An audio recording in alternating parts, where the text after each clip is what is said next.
오늘 하나님께서 우리에게 주신 말씀은 요한복음 12장 1절부터 8절까지의 말씀입니다. 요한복음 12장 1절부터 8절의 말씀을 제가 봉독하겠습니다.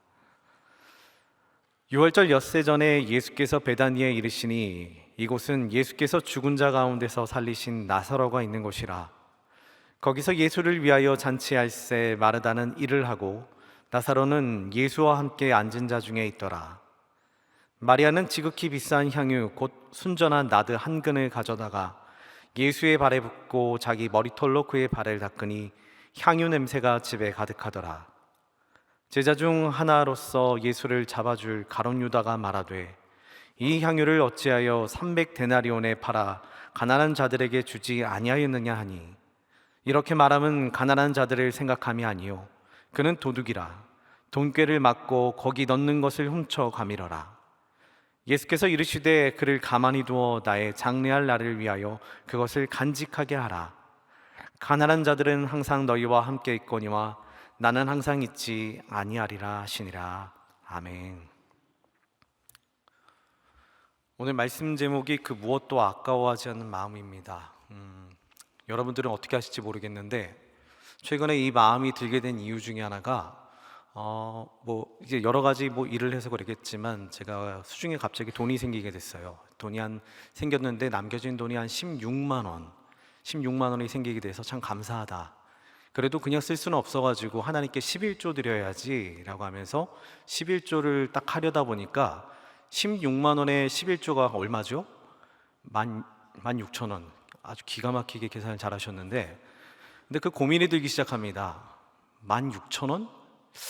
2만 원 드려야 되지 않을까? 라는 고민이 들기 시작한 거예요. 근데 이게 이러면은 쉬워요. 17,000원, 8,000원 되면 그냥 퉁쳐서 2,000원 내가 손해봤다 치고 2만 원 할 수 있습니다. 근데 16,000원 되니까 그때부터 그 1,000원에 대한 굉장한 압박감이 시작이 됩니다. 그러다가 이 말씀이 떠오른 거예요.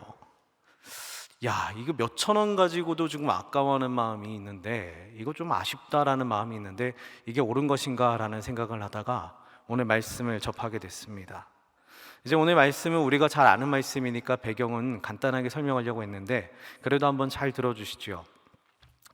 오늘 향유옥함 이야기는 이제 베다니 마을 잔치에서 시작이 됩니다. 베다니 마을 다른 본문에 보니까 시몬의 집이라고 이렇게 나와 있어요. 그 집에서 일어난 사건들을 다루고 있는데 오늘 본문에 등장하는 인물들이 오늘은 매우 중요합니다. 그 인물들이 오늘 이와 같이 무덤에서 다시 살아난 나사로도 거기 있고, 그리고 그의 형제 마르다와 마리아도 같이 있습니다.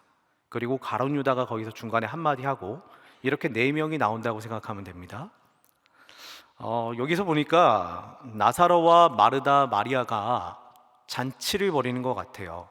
시몬의 집에서 예수님이 이 전 사건에 나사로를 살려주다 보니까 베다니에는 아주 작은 마을이지만 굉장히 큰 축제가 벌어집니다. 와, 나사로를 살려주셨네, 기쁘다, 우리 같이 잔치나 벌입시다 하고서 시몬의 집에서 잔치를 벌이는데, 오늘 말씀해 보니까 마르다는 또 뭐하고 있어요? 마르다는 우리가 잘 알다시피 가가지고 일하고 있습니다. 그리고 나사로는 뭐하고 있습니까? 나사로는 예수님과 함께 앉아서 이야기 나누고 있다고 합니다. 그럼 마리아는 뭐합니까? 마리아는 눈에 보이지 않았는데 갑자기 어디 갔다 와가지고 뭔가 사갖고 와서 예수님께 바칩니다. 그리고 또 등장인물 하나, 가룟 유다는 뭐합니까?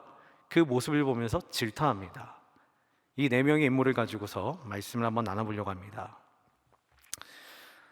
잔치 중에 이와 같은 일이 벌어집니다. 재밌게 이야기 나누면서 신나게 사람들의 소리가 들리고 있는데 어느 한순간에 갑자기 마리아가 긴급하게 뛰어들어와서 가슴에 뭔가를 품고 들어와 예수님 앞으로 달려옵니다.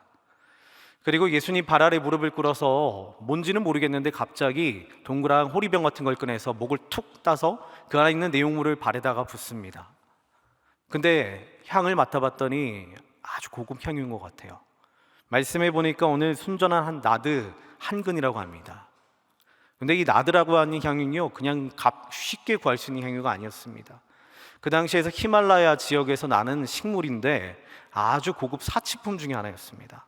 예를 들어 이런 거 있잖아요. 우리 여성분들이 고급 명품 매장 가면은 그 맨 앞에 디스플레이 돼 있는데 살 수는 없고 너무 비싸서 갖고는 싶지만 살 수 없는 그와 같은 사치품, 이거를 사갖고 와서 예수님께 드린 사건이 바로 오늘의 사건입니다.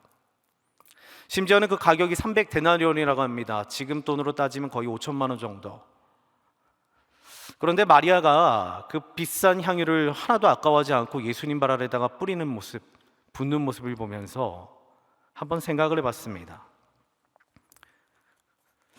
마리아가 그 향유를 사러 갈 때 그 돈은 어디서 났을까? 이런 생각도 해봤고요. 더 중요한 거, 마리아가 그 향유를 살 때 아까워하지 않았을까? 조금 후회되지 않았을까?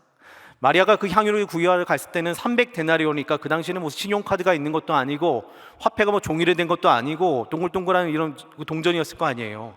그 300개를 묵직한 동전을 들고서 가면서 이거 사야 돼 라고 달려가고 있는데, 마리아라도 그렇지 아깝지 않았을까요? 그거 내 품에 안고 가는데 가다가 이게 300데나리온은 조금 과한 것 같은데 한 100데나리온도 이 정도만 해도 한 1,500만 원만 돼도 어마어마한 건데 그거 근데 300은 좀 아까운 것 같다, 이 생각을 하면서 가지 않았을까?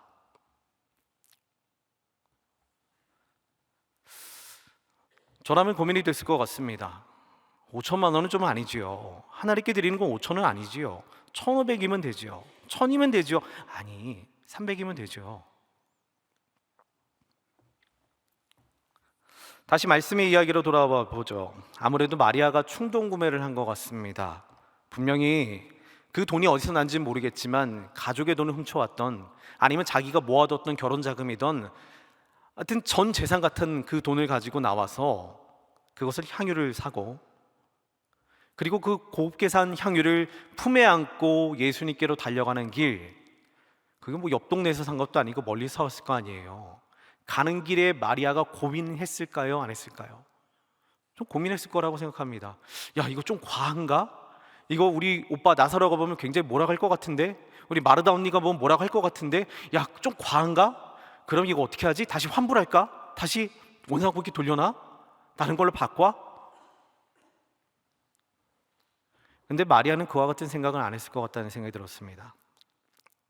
오히려 예수님께 드릴 생각하니까 기뻐가지고 집으로 뛰어갔을 것 같아요.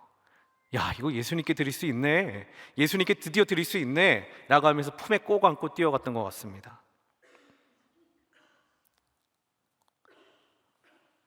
조금도 망설임 없이 뛰어간 그 자리 가운데 실제로 그랬을 것 같아요. 마리아는요, 왜 예수님께 그 향유를 단번에 깨뜨려 드릴 수 있었을까요? 무슨 동기가 있어야지요. 그냥 아무런 이유 없이 향유를 드렸다고요? 네, 그 당시 사건이 하나 있었잖아요. 자신의 오빠 나사로를 살려주셨잖아요. 감사하죠, 고맙죠, 너무나 기쁘죠. 근데 그게 그만한 가치가 될까요? 그러나 마리아는 그에 대한 감사와 아울러 한 가지 더 가진 게 있던 것 같습니다. 그동안 예수님께서 말씀해 주셨던 천국의 소망과 자신에게 주셨던 사랑과 이 모든 것들에 대한 가치를 거기에다 매긴 것 같습니다. 향유 하나쯤은 아무것도 아닐 정도로 귀했기 때문에 그 천국의 소망과 예수님 해주셨던 사랑과 또 나사로 오빠 살려주신 거 모든 걸 합했더니 향유 하나 정도는 아무것도 아닌 것 같다는 생각이 들었을 것 같아요. 그 은혜를 봐서 예수님께 향유 드리는 것쯤은 품에 안고 가는 동안에도 걱정이 되지 않을 만큼 이 정도는 드려야지, 당연하지, 이 정도는 감사해야지, 이 정도는 충분하지, 그렇게 다가갔을 것 같습니다. 그와 같은 마음과 배경을 품고 이제 여러분들에게 질문하면서 말씀으로 들어갑니다. 그러면 그 은혜, 여러분 가지신 천국의 복음과 주님 여러분 사랑하심에 대한 가치는 얼마입니까? 얼마 정도면 될까요? 얼마 정도면 충분하게 갚을 수 있겠습니까? 천국의 가치는 얼마일까요? 내가 천국에 들어갈 수 있는 티켓이 있다면 얼마에 사시겠습니까? 오늘 본문에 등장하는 가룟 유다는 이 모든 것을 돈으로 환산하는 사람 중에 하나였습니다. 향유를 보면서 향유가 딱 하고 깨지며 그 향이 코끝에 닿자마자 바로 얘기합니다. 이거 300데나리온이나 되는 것을 사치품인데 이거 아깝게 이렇게 한 번에 부어도 되는가? 가룟 유다는 그렇게 생각한 것 같습니다. 예수님의 사랑과 은혜는 맞지만, 복음과 천국 소망은 맞지만 그 정도 가치는 아니야, 그 정도는 아니지 라고 하면서 얘기하는 거예요. 그 정도는 좀 과하다라는 생각이 들었나 봅니다. 그러면서 자기는 조언한답시고 얘기한 거예요. 야, 이거 300데나리온이야? 5천만 원이야. 이거 팔아서 가난한 자들 갚고 그들 돕고 예수님이 조그만 거 다른 거 해드려도 돼 라는 마음으로 말했을지도 모릅니다. 그렇게 할 바에는 차라리 다른 거 하는 거 낫지, 그렇게 쓸 바에는 차라리 더 좋은 데 있지, 지혜롭게 쓰는 방법 있잖아, 더 선하게 쓰는 방법 있잖아, 많은 사람들에게 유익이 되는 방법이 있잖아 라고 얘기합니다. 가룟 유다 말이 틀렸나요? 아닌 것 같은데요. 아닌 것 같은데요.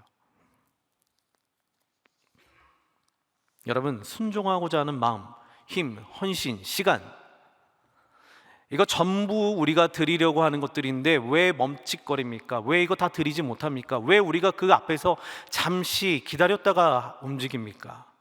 가룟 유다가 가졌던 마음, 그 말 때문에 그런 겁니다. 내 마음은 선한 것처럼 얘기하지만 하나님 앞에 드려지는 것이 조금 아깝게 느껴질 수 있기 때문 아닌가, 그렇게 생각을 해봤습니다.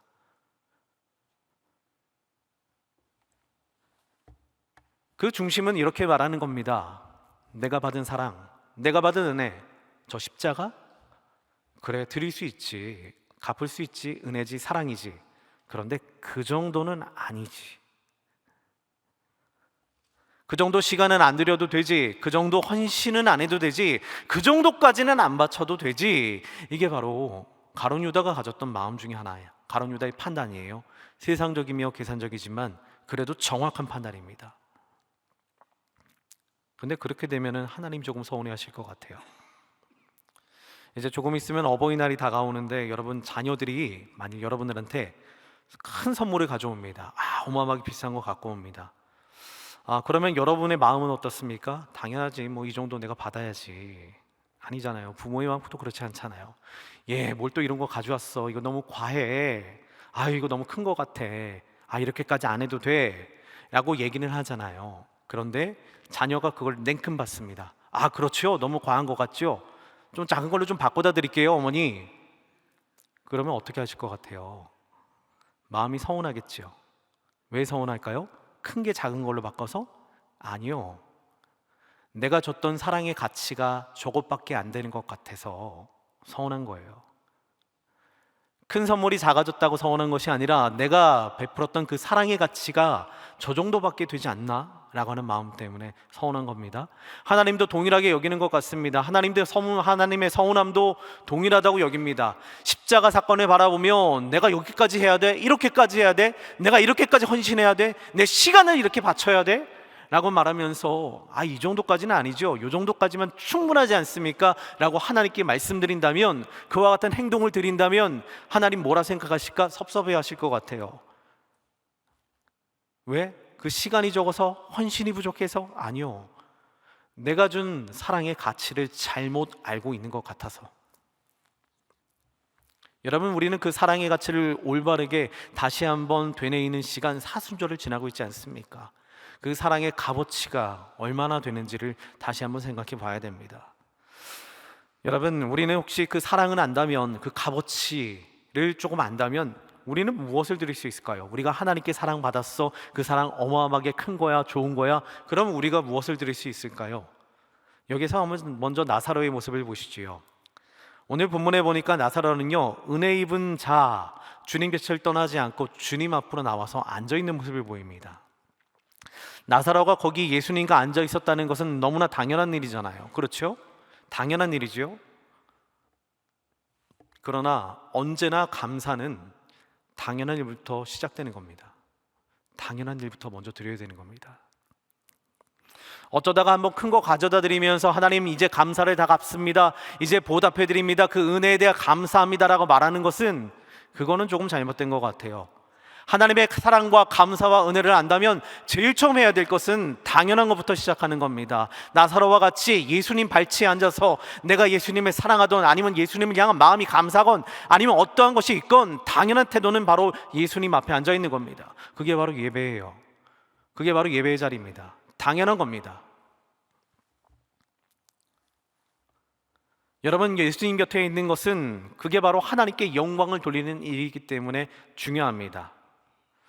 예수님께서 낫게 해주신 10명의 나병 환자 이야기를 보시지요. 10명의 나병 환자를 낫게 해주셨는데 9명은 떠나버리고 1명이 돌아왔다고 합니다. 누가복음 17장 17절부터 18절까지의 말씀은 돌아온 그 나병 환자에 대해서 이렇게 이야기합니다. 17절과 18절 말씀 같이 함께 읽어봅니다.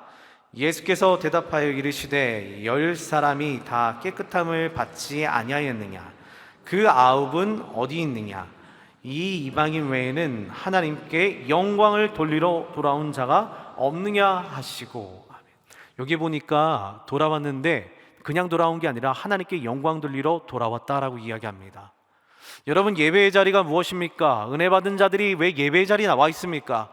감사하니까, 습관처럼 예배 가야 되니까? 아니에요. 오늘 말씀이 분명하게 얘기하네요. 나사로는 하나님께 감사합니다. 은혜 입었습니다. 그러니까 당연하게 예수님 앞에 앉아 있는 겁니다. 그게 바로 예배의 자리입니다. 이거 당연한 겁니다. 근데 여기서부터 시작이 되어야 됩니다. 예배의 자리 시간이 아까우십니까? 예배의 자리 시간이 조금은 불편하십니까? 그러면 어떻게 드리시려고요? 그럼 나중에 큰 거 한 방으로 갚아주시려고요? 아니요, 처음 당연한 것부터 시작해야 됩니다. 근데 간혹 가다 그런 분들이 계시지요. 저는 이제 조금 중보하는 마음으로 이런 생각을 해요. 제 남편이, 제 아들이, 제 가족이 하나님 사랑하심은 믿어요. 그런데 교회는 나오지 않아요. 그럼 오늘 나사로의 모습을 비추면서 여러분들에게 권면합니다. 하나님 사랑을 안다면은 주님 앞에 나와 앉아 있는 것이 당연한 겁니다. 그거는 대단한 일이 아니라 당연한 일입니다. 거기부터 시작하시길 바랍니다. 예수님께서 물어보실 것 같아요. 하나님께 영광을 돌리러 돌아올 자 없느냐? 하나님이 우리를 사랑하시며 그 사랑을 증명하신 목적은 우리와 함께 하시기 위함이라고 우리는 고백을 하는데, 분명히 하나님은 목적이 있는 사랑을 베푸신 건데 우리와 함께 하시려고 십자가 사건을 우리에게 허락하신 건데, 나사로가 앉아있는 것처럼 최소한의 그거라도, 당연한 거라도 하는 것이 우리의 본분입니다. 우리가 해야 될 일입니다. 그와 같은 모습을, 마음을 꼭 가지시길 바랍니다. 그리고 그 사랑을 깨달은 우리 또 무엇을 드릴 수 있을까? 마르다를 살펴보시죠. 마르다는 헌신의 대표주자잖아요. 헌신의 대표주자. 마르다의 헌신은 예수님 발치에 앉아서 듣던 마리아 때문에 가려지는 경우가 많습니다. 그러나 마르다의 고귀한 헌신은 때와 장소만 맞다면 이보다 더 좋은 건 없습니다. 마르다의 헌신은 이보다 더 좋은 건 없어. 때와 장소만 맞다면. 마르다는 형제 나사로를 살려주신 그 은혜와 천국의 소망에 대한 이 모든 것의 감사를 손으로 표현합니다. 헌신합니다. 섬깁니다. 그리고 이 헌신이 왜 중요한가? 헌신은 예수님을 향한 헌신이기도 하지만 예수님 하시는 사역 가운데 큰 도움이 되기 때문에 참 중요한 것 같아요. 마르다가 그 잔치 가가지고 나는 예수님만 공부하니까 예수님만만 할 거야, 그러지는 않았을 것 같아요. 마르다의 헌신을 통해서 그 자리에 앉아있는 많은 사람들이 밥 먹었을 거예요. 거기에서 많은 사람들이 즐거움을 누리면서 예수님 이야기를 즐겁게 들었을 겁니다. 요즘 말로 바꿔 이야기하면은 교회 식당 봉사를 하시는 분들 계시잖아요. 이는 곧 예수님의 은혜 가운데 참 감사하다, 내가 봉사해야지 라는 마음으로 시작하지만 그 귀한 사역은 그 맛있는 밥으로 인해서 성도들이 복음에 집중하는 데 큰 도움이 된다는 사실입니다. 그게 바로 예수님의 사랑에 내가 보답하는 방법이자 또 내가 은혜를 얻는 방법 중에 하나라고 생각해요. 뭐 이런 거예요. 주일날 아이 둘 데리고서 교회 나오시는 분들 생각하다 보면은 교회는 가는데 11시 반 예배는 드리는데 애들 11시 반 예배 끝나는데 그거 끝나고 나면 집에 돌아가서 뭐 먹이나, 오늘 밥은 뭐 하나, 그러면서 그 생각하면서 예배당에 앉아있는 것보다 오늘도 예배 끝나면 식당 가서 밥 편하게 먹고 집에 가서는 이제 편하게 내가 예배 집중할 수 있게 도움을 준다는 사실, 그게 바로 식당 봉사입니다. 또한 교회 학교도 마찬가지입니다. 교회 학교 아이들 돌보는 것 자체가 그와 같은 것입니다. 우리 아이 지금 어딘가에서 뭐 하고 있지? 우리 아이가 정말 어디에 혼자 놀고 있는 건 아닌가? 걱정되는 것, 그 염려되는 것, 모든 걸 뛰어넘어서 그 모든 수고를 다 감당해 주는 게 교회 학교 선생님이잖아요. 그게 바로 헌신이에요. 그게 바로 마르다의 헌신이에요. 마르다가 한 헌신은 그와 같은 빛을 발합니다. 그게 바로 예수님 보시기에 참 기뻐하는 선물 중에 하나라고 저는 믿습니다. 재능이 부족하다고 책망치도 않으시고 또한 내가 연약하다고 책망치도 않으시는 그 자리 가운데 우리의 헌신을 다시 한번 드려보시는 건 어떨까 싶습니다. 주님 기뻐 받으시리라고 믿습니다. 그리고 그 사랑을 깨달은 우리 십자가 사랑을 또 아는 우리가 또 무엇을 드릴 수 있을까? 나사로는 예수님 곁에 앉아 있었고 마르다는 헌신을 주님께 드렸고, 그럼 마리아는 어떻습니까? 자, 오늘의 주인공 마리아가 드린 것을 살펴보시죠. 오늘 우리가 주목해야 될 내용은 마리아가 드린 그 비싼 향유가 아닙니다. 마리아의 마음, 생각에 좀 집중해야 됩니다. 다른 복음서에 기록된 동일한 내용들을 보면은 예수님께서는 이렇게 말씀하십니다. 마가복음 14장 9절 말씀 다 같이 함께 읽어보겠습니다. 내가 진실로 너희에게 이르노니 온 천하에 어디서든지 복음이 전파되는 곳에는 이 여자가 행한 일도 말하여 그를 기억하게 하시니라. 아멘. 요한복음에는 기록이 이렇게 되지 않았는데 다른 복음서는 이렇게 기록합니다. 쉽게 얘기해 이겁니다. 마리아가 그 향유를 깨뜨렸는데 사람들이 다 질타하는데 예수님께서 이렇게 얘기하는 거예요. 이 복음이 증거되는 곳마다, 하나님 너희를 사랑하고 천국의 소망이 있다는 것을 증거되는 곳마다 마리아가 와서 향유를 깨뜨리고 발에다가 그 향유를 발랐대. 이 얘기를 같이 전하라는 겁니다. 같이 얘기하라는 겁니다. 이게 무슨 얘기예요? 하나님 당신을 사랑하십니다. 천국의 소망이 있습니다. 그런데 마리아라는 여자가 향유를 깨뜨려서 거기다 향유를 부었대요. 이걸 같이 전하래요. 이게 무슨 말입니까? 이 옥합의 이야기는 하나님의 사랑을 입은 자의 올바른 반응을 보여준다는 이야기입니다. 복음은 하나님께서 당신을 사랑하시오, 이 이야기잖아요. 하나님의 사랑을 입은 자가 가져야 할 마음가짐을 보여주는 이야기랍니다. 하나님께 사랑받은 자가 해야 될 행동, 하나님께 사랑을 받은 자가, 깨달은 자가 그렇게 행동했대. 이 사랑 우리가 받았대. 근데 그 사랑 받은 자가 향유를 와서 깨뜨렸는데 그거 하나도 아까워하지 않더라. 그 정도로 천국의 소망이 가치가 있대. 그 정도로 하나님 사랑하시면 가치가 있대. 5천만 원짜리 향수를 단번에 깨뜨려도 아깝지 않을 만한 그 마음, 그 고마움, 감사, 감동, 감격,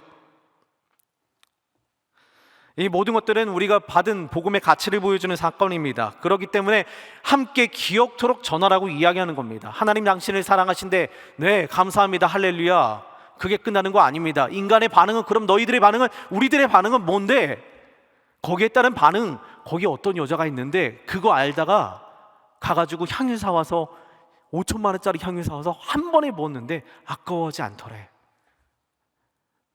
이게 바로 우리가 해야 될 올바른 반응이자 하나님의 사랑에 대한 가치를 매기는 방법입니다.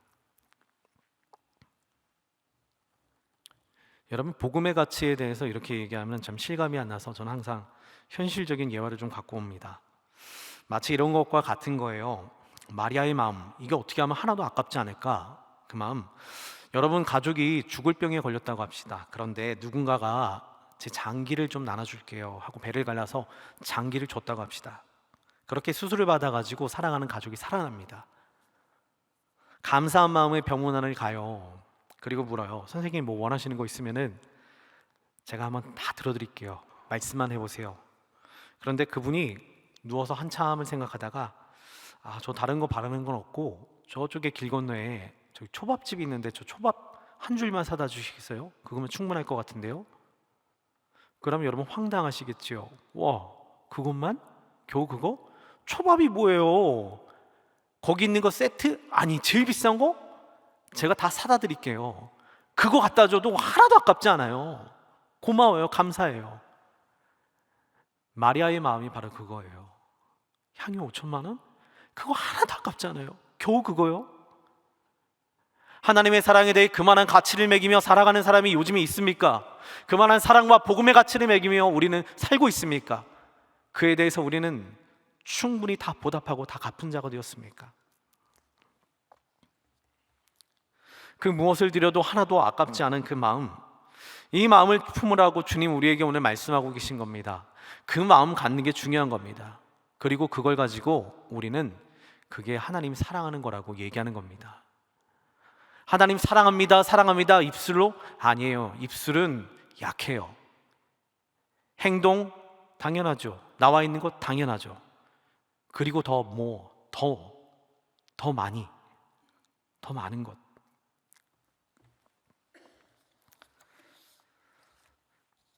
여러분, 이 사랑, 그럼 우리가 과연 향유옥합 어떻게 드리지? 그 향유옥합이 뭔데요? 그 향유옥합을 내가 드릴 수 있는 존재인가 아닌가?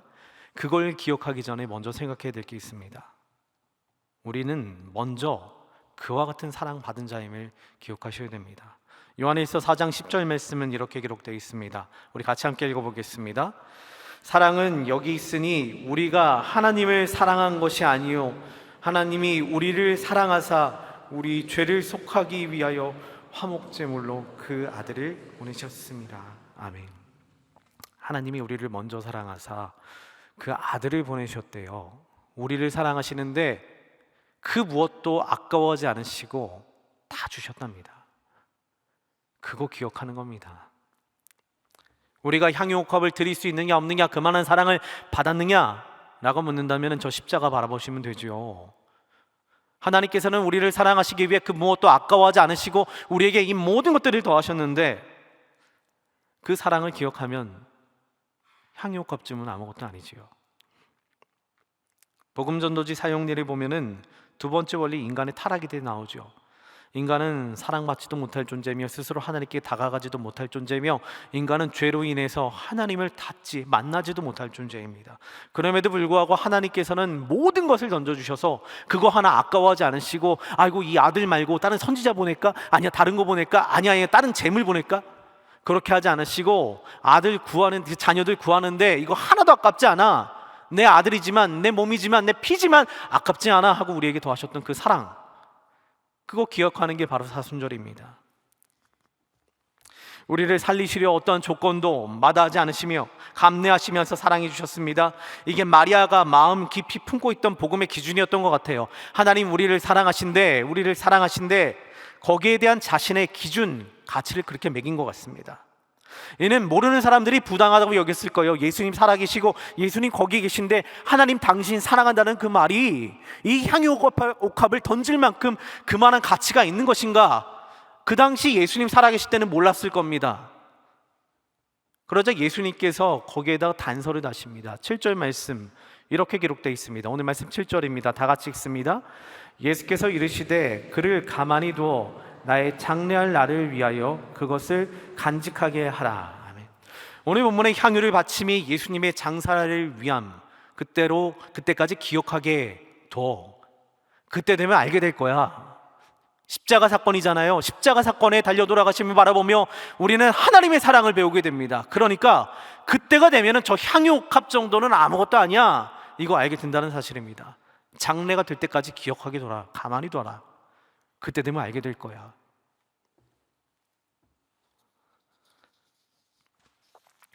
혹시 우리 예배 나오는 시간이 조금 힘드신가요? 조금 일찍 나와서 앉아서 주님 만나는 시간이 아까우신가요? 교회 나오는 길이 너무 멉니까? 하나님 앞에 드리는 물질이 조금 아깝습니까?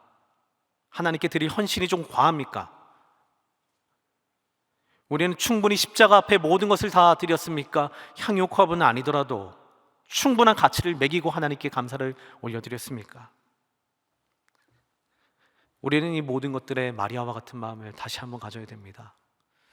요즘에 선교학 공부하는데 그런 얘기 하시더라고요. 예전에는 이 복음을 듣고 나서 사람들의 반응이 둘 중에 하나였대요. 선교를 내가 무조건 나가든지 아니면 내가 보내든지 둘 중에 하나밖에 없었다고 합니다. 또 다른 옵션은 없었대요. 그 사랑을 알면 나가서 전하든지 아니면 전하는 것을 돕든지 둘 중에 하나였다고 합니다. 우리는 그 십자가의 사랑과 복음 앞에 어떻게 반응하고 있습니까? 내 예배의 모습을 보시지요. 내가 하나님 앞에 드리는 모습을 보시지요. 그 사랑 앞에 우리는 어떻게 반응하고 있습니까? 사순절입니다. 어떻게 반응하시겠습니까? 저 십자가 조건 없이 우리에게 주신 사랑에 대해서 우리는 뭐라고 하시겠습니까? 말씀을 마칩니다. 그 무엇도 아까워하지 않는 마음이 있다면 우리는 그것을 사랑이라고 부르잖아요. 사랑하니까 내어드릴 수 있는 겁니다. 자녀에게 부어주는 거 아깝지 않습니다. 사랑하니까. 가족을 위해 희생하는 거 아깝지 않습니다. 사랑하니까. 이제 주님 앞에 그 마음을 가지시길 바랍니다. 주님을 사랑한다면 우리의 시간과 헌신과 물질도 아까워하지 않고 그 무엇도 아깝지 않은 마음을 충분히 드릴 수 있습니다. 그 마음 십자가 앞에 나의 삶을 돌아보고 십자가 돌아보면서 회복하시는 사순절 기간 되시기를 주님의 이름으로 축원드립니다. 기도하겠습니다. 거룩하고 존귀하신 하나님 아버지 감사합니다. 우리가 십자가 앞에 무슨 말을 더하겠습니까? 우리에게 아무런 조건 없이 더하신 그 십자가의 사랑을 오늘도 기억하며 조금 더 내일은 더 깊은 사랑을 주님 앞에 올려드려보고자 노력합니다. 우리의 마음 기쁘게 받아주시고 우리도 마리아처럼 그 무엇도 아깝지 않은 그와 같은 사랑을 아버지께 올려드리는 귀한 주님의 자녀들 되게 도와주시옵소서. 복음의 가치와 십자가의 가치를 온전하게 바라보는 주님의 귀한 일꾼들 되게 하여 주시옵소서. 모든 간구 거룩하신 예수님의 이름으로 기도드립니다. 아멘.